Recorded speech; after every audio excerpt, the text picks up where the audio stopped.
Guys ഞങ്ങൾ പുതിയൊരു shoe kit മേടിച്ചു. കാര്യം എന്താണെന്ന് വെച്ചാൽ ഞങ്ങളുടെ പഴയ ഷൂ ഉണ്ട് ഇതാണ്. അപ്പോൾ അതിനകത്ത് പ്രശ്നം എന്താണെന്ന് വെച്ചാൽ ഈ രാത്രി പട്ടി വന്ന് ചെരുപ്പെല്ലാം എടുത്ത് കടിച്ചു കുടിക്കുന്നു. അപ്പം പുതിയൊരെണ്ണം ഫ്ലിപ്കാർട്ടിൽ കണ്ടപ്പോൾ ഞങ്ങൾ ഓർഡർ ചെയ്ത് ഇത് കിട്ടി. നമുക്കതിപ്പം അൺബോക്സ് ചെയ്ത് അത് സെറ്റ് ചെയ്താൽ നോക്കാം. ഓക്കെ,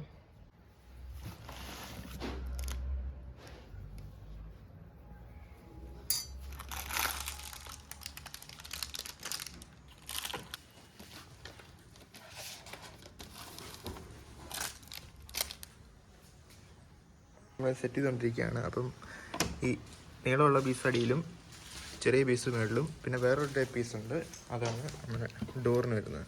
അതിനാണ് സെറ്റ് ചെയ്യേണ്ടത്. അപ്പോൾ നമ്മൾ ചെയ്യേണ്ടത് ഈ ക്ലിപ്പ് ഓരോ അറ്റത്തോട്ടും കയറ്റി വെച്ചിട്ട് ബാക്കി ഇങ്ങനെ സെറ്റ് ചെയ്യുക.